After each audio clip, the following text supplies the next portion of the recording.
Welcome to another exciting episode of the Epic Entrepreneurs Podcast. I'm Brad Sugars, the Chairman and CEO of Actioncoach, and today we're diving into the minds of some credible business leaders, uncovering their real stories, strategies, and the secrets behind their victories. It's not just about success, it's about the journey, the hurdles, and turning challenges into opportunities. So let's jump right into it.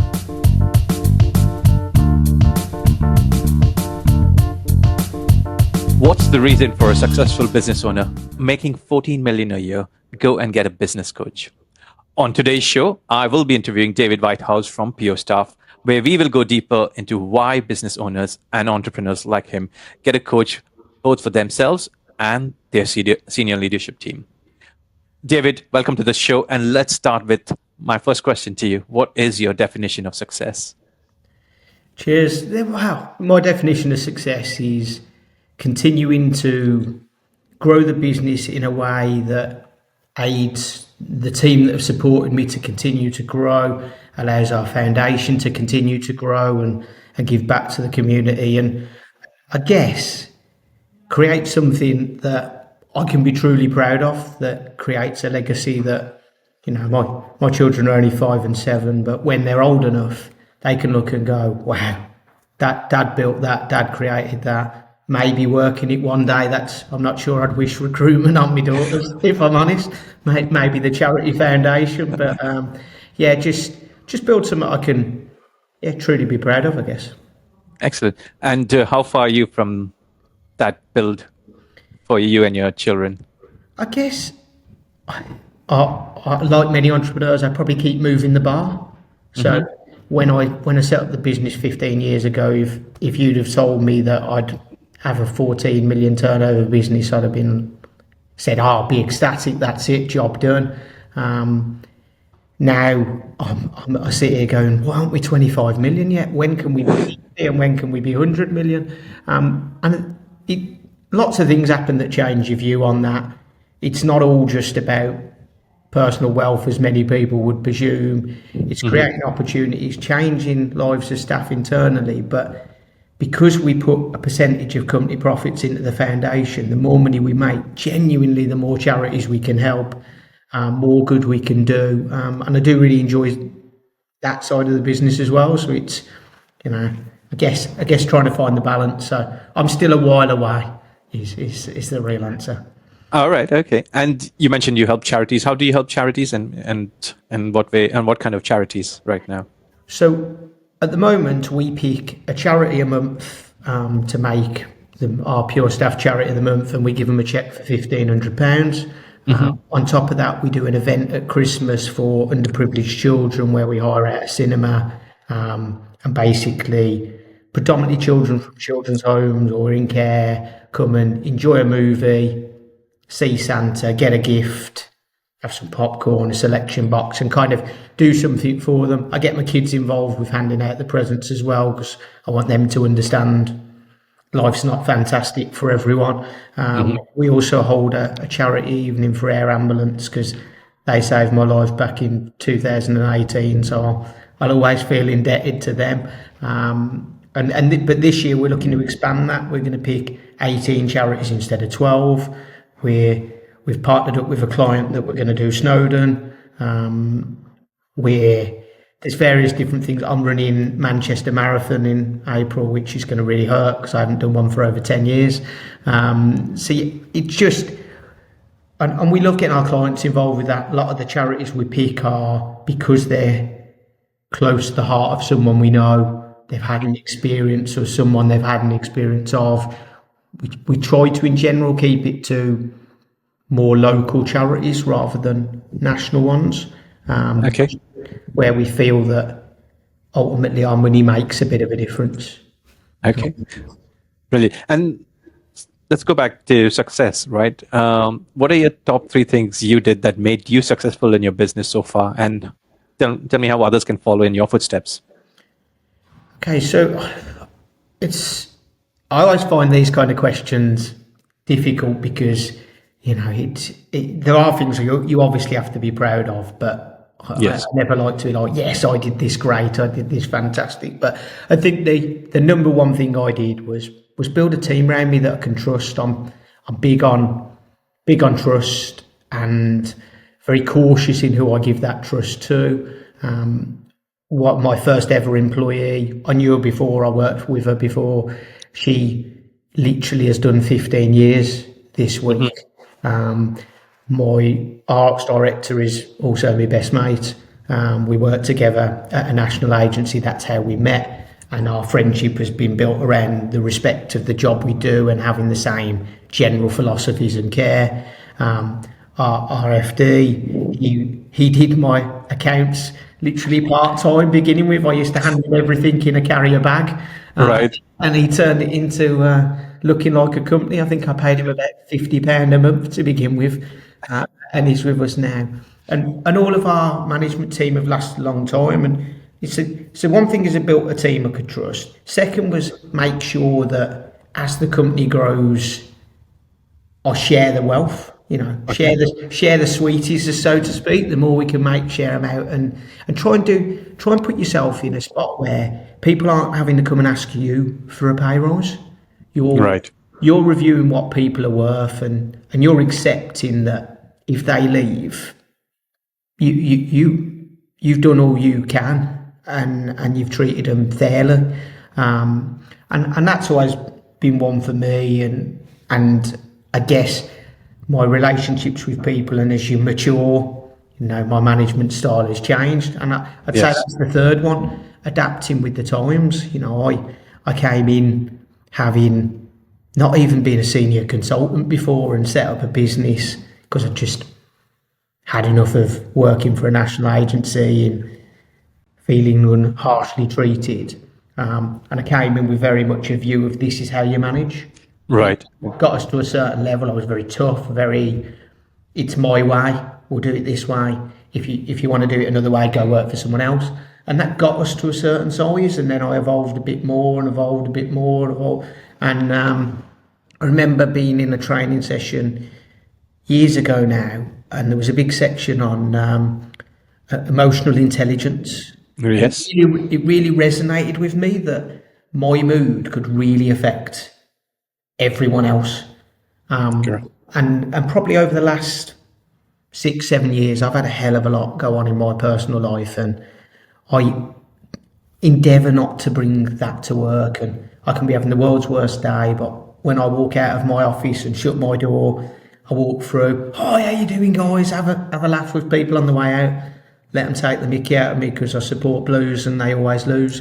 Apart from this year, as it happens, because we're just in that bad a league. But I realise, but just by making those efforts, you make quite a big difference to the performance of people around you.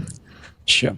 And speaking about your first point, building a team you can trust, how did you go about actually, it's been a long journey, right? You've been here now for 15 years. How do you identify a particular resource, a particular director of your report, and if you can build trust with them, or that you can trust them?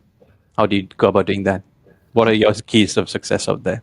I guess like most entrepreneurs that set up their own business, they've been in their industry a while. They've worked with a few people that they really trusted, respected the work that they did. So I guess the first thing I did was headhunted who I wanted. Right. So I got a team of people I already knew. I knew I could trust how they were. They knew how I was, and trust felt very natural. And then the next step is trying to make that culture carry into your next few employees that come through. But noticeably, because there's a layer between you, the trust doesn't need to be as high, because really your trust is on the manager in between you and them to carry on that ethos. There's the challenge as you go through waves of growth, if it becomes more diluted and it becomes harder.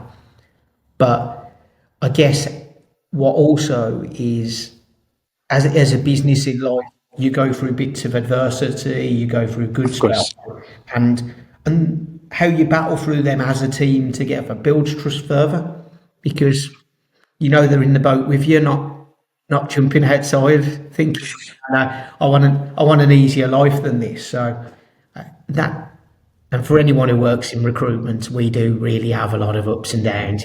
It's feast or famine. Yes, of course. you are hero or villain regularly, several times a day. So you do really see who carries your philosophies. Okay. And is trust very important to you? How high does it rank in your organization and your business?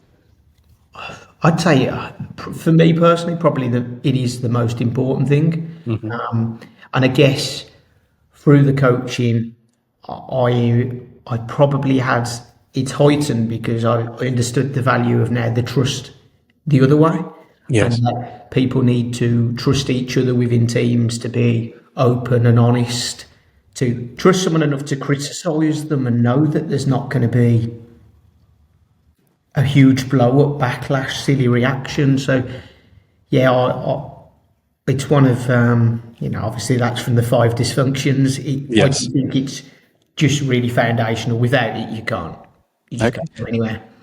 And talk to me about adaptability, which is your third point. You've adapted.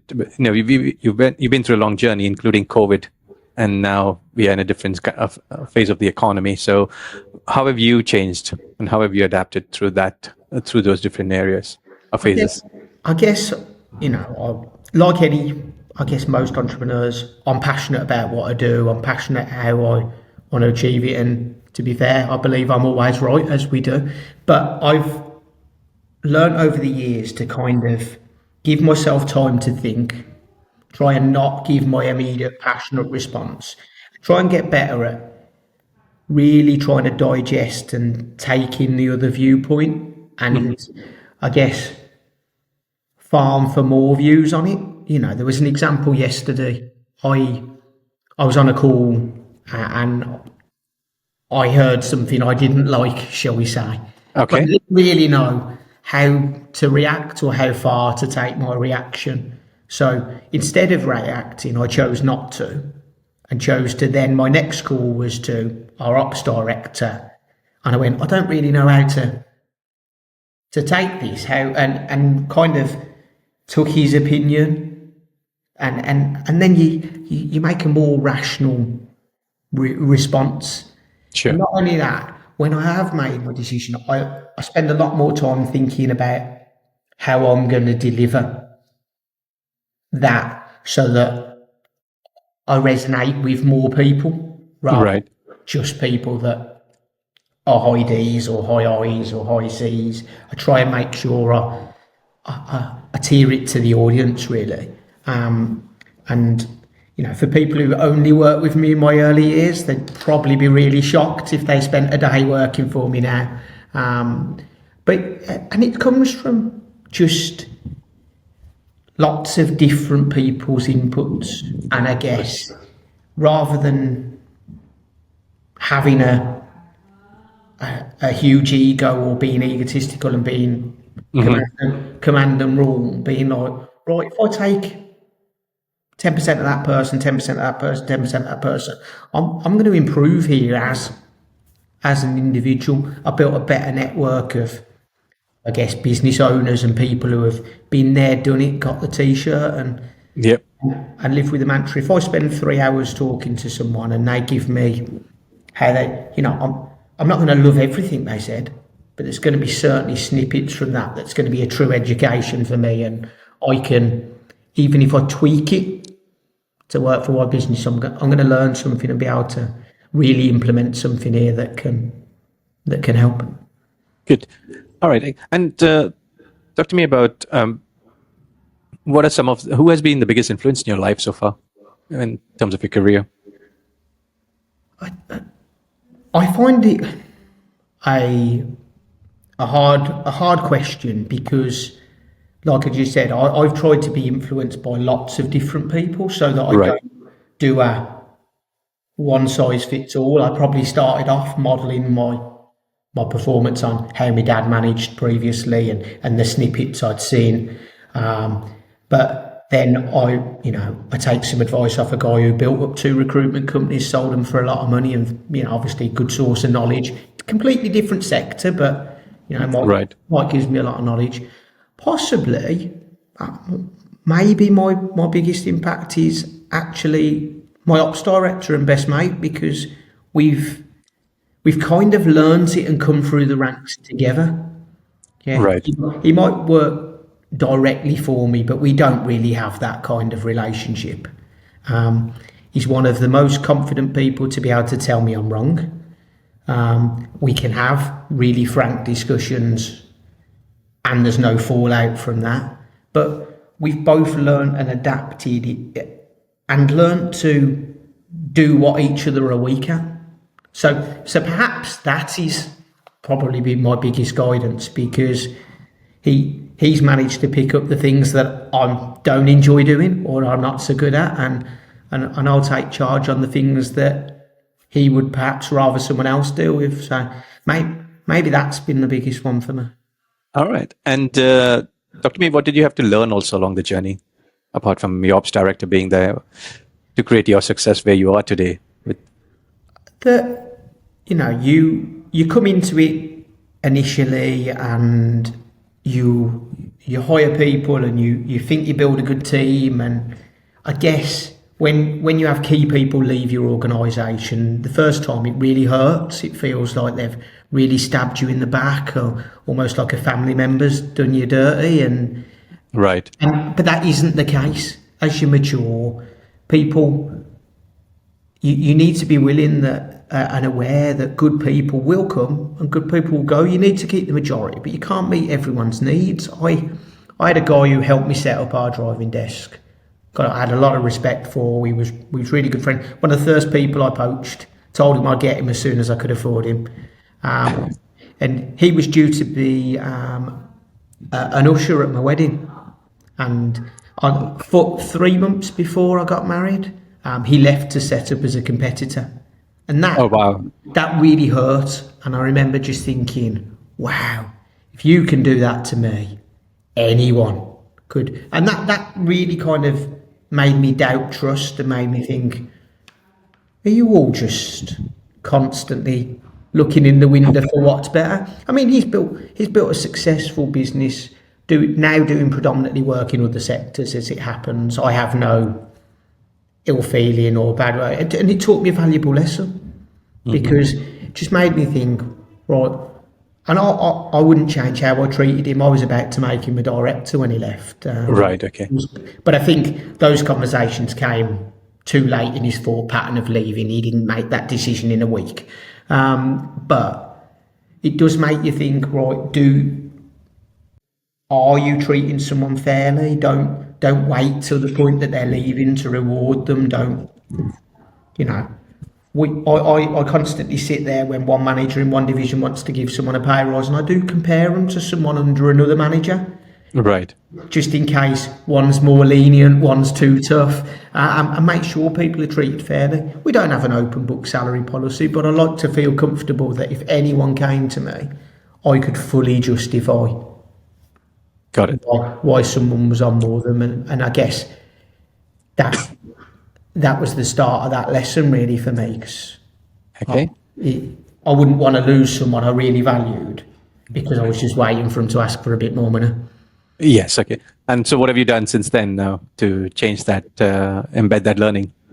I know you mentioned your second point was to ensure that the teams are getting the pay rise without them asking for it. So it's not only that it's trying to put myself in their shoes a bit more. So obviously the last 3 years have been economically tough for the world, tough for people, inflation have gone up, and I guess the old me would have just looked at our profits and gone, well, they're not massively going up, so I can't do anything for you.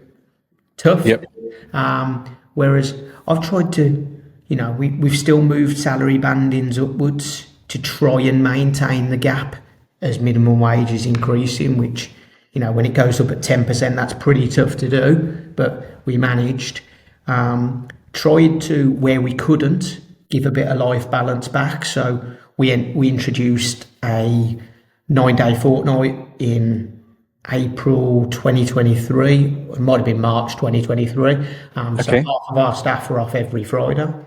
And there was no pay reduction for that, but that was to kind of counter the fact that we couldn't give them a huge pay rise. So we wanted to be like, I do acknowledge and give them something. And that has allowed people to have a long weekend every other weekend, feel more refreshed. And that does seem to have been a positive thing.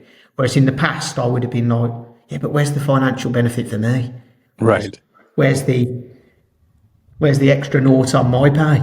And That's your CFO hat on. yeah, and whereas, trying to embrace that if we can generally create a bit of a happier life for our staff, we can't fix everything. I'm not the government. I'm not God. I'm not their dad. Yes. But beyond the realms of what's reasonable, if we can help, that from 95% of people, you will get paid back from that. Correct. Whether it's through loyalty, through hard work, through a bit more passion, a bit more respect, you will generally earn it back off most people. Okay. And that alternate Friday being an offer for your staff does continue even today. Not it was only. Yeah. It is. It's an ongoing thing, and it's not one we plan to remove. To be honest, it's not. I'm sure one of them would tell you it's not contractual, but no, we've never messed with it. All that ever happens is if we got particular client demands, we might go, can you swap to the Monday? So there's the occasional move in, but no, they get that day off every 2 weeks and enjoy having it. Yes. So now let's go back to my first statement.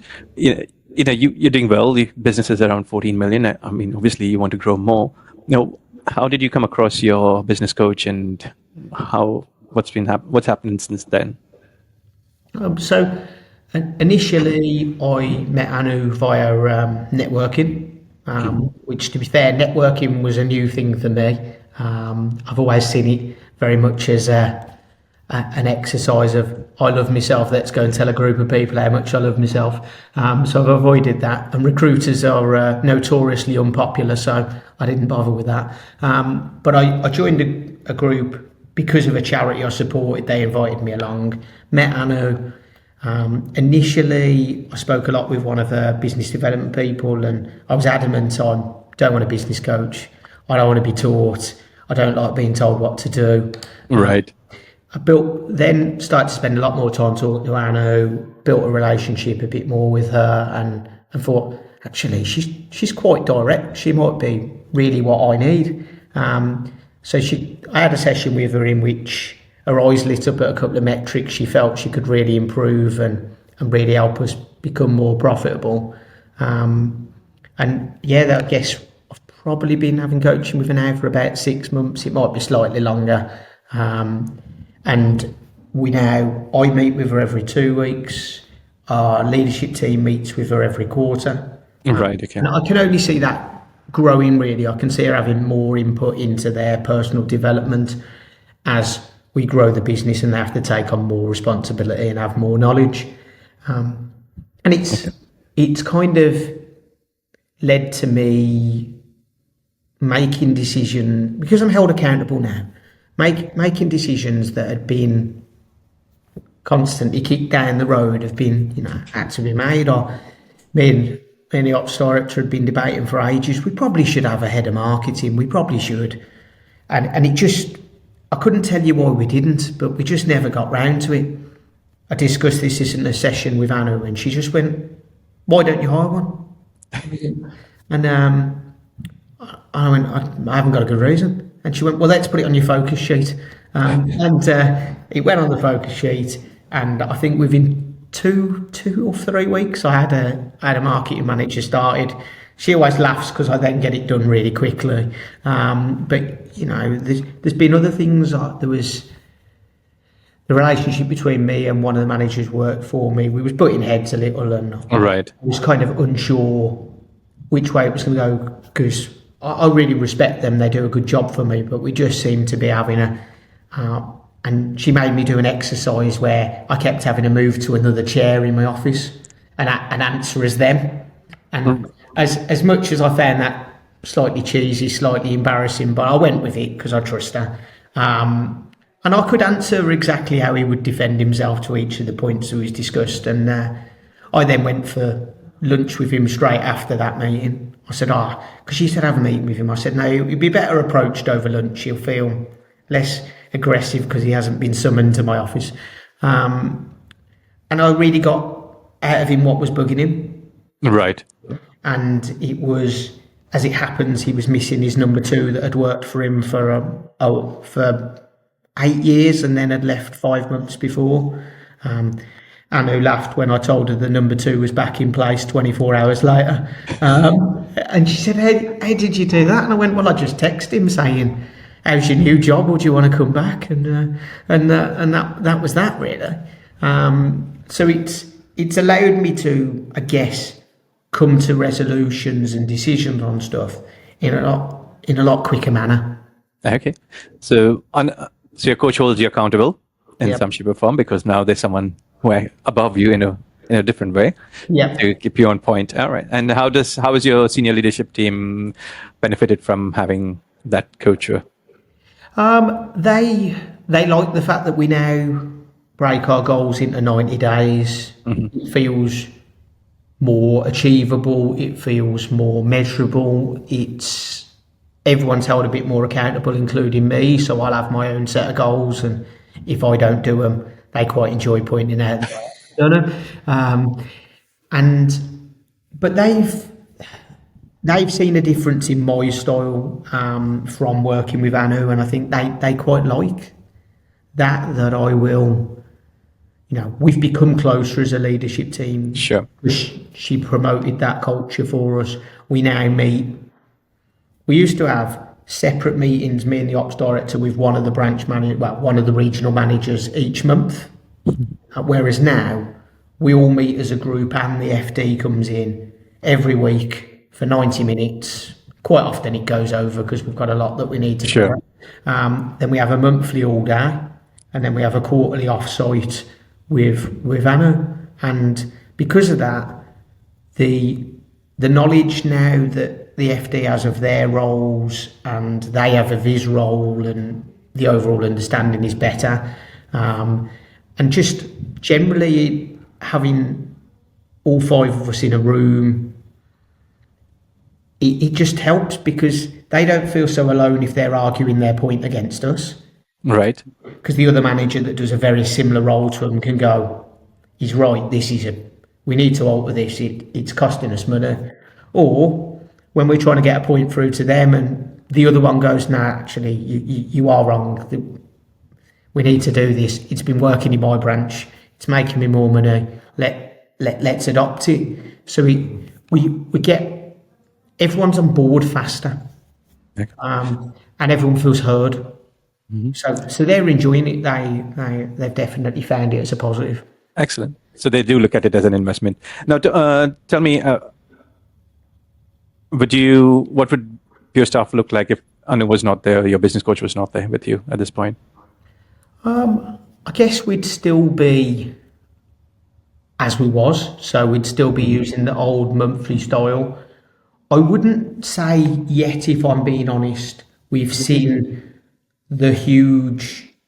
Financially, we'd be probably very similar, because of the old method was working. I didn't get a business coach because it was failing, it was changing, and that's where I think I was probably under the old illusion, was you get one if you're in trouble and you need to come in and kind of almost crisisly help you. But what we've done is we've started a journey of several improvements.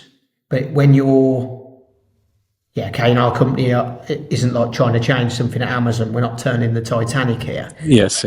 I don't make a change today and see it on the bottom line tomorrow. But we're on a journey. We're on a journey around the type of clients we're trying to win, the time we're spending on winning those clients, the customer service we offer them, because we was arguably being busy fools. We serviced 800 odd customers last year, and we made most of our money from 60 of those. So, you got to look at that, and we're trying to kind of win better customers, focus our time on the right customers where we get the retained spend, the continuous spend. So we've done 3% less margin, but off 25% less customers. So we've done the first part of that process. We need to now win obviously win 25% more customers, but then be the ones that was right, and then that'll be really what accelerates the growth. Yes. I think in all fairness, you've been only on 6 months on this journey. So I understand where you're coming from on that perspective. And is this one of the metrics that your coach mentioned when she first met you in the first 1 or 2 sessions, that let's look at it? And we looked at the average spend for a customer, how many weeks a year they averagely spend with us. Right. So at that point, I believe the average spend of any of our customers, and bear in mind the predominant part is temporary business, so they should be spending every week if they're of a decent category. The average spend was 17 weeks out of the year. Right. What that shows you, we've got a lot of customers that were spending 48 weeks of the year, and then a lot of customers that was coming on for 1 week because it was just 1 week holiday cover gone. Right.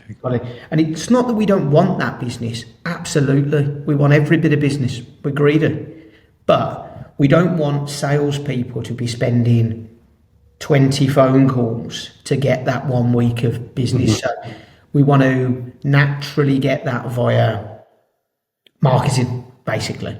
Trying to automate winning the low ticket business and spend our time chasing the high ticket business.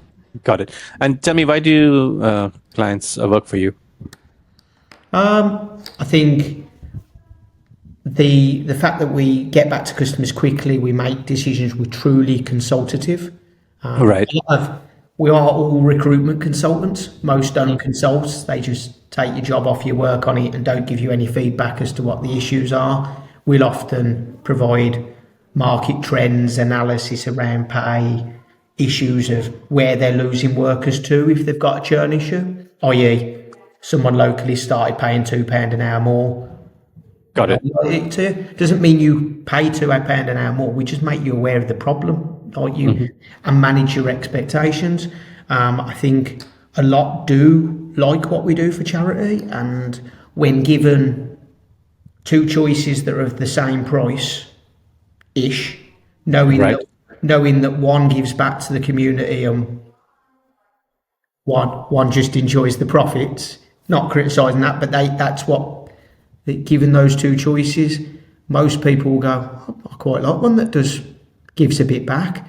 We've got a lot of clients now, our long-standing ones, that assist us in the charity stuff we do. We've got people that sponsor our kids' Christmas event before, got a client that distributes fruit, that drops a load off at so that the children's homes can literally take crates of fruit with them.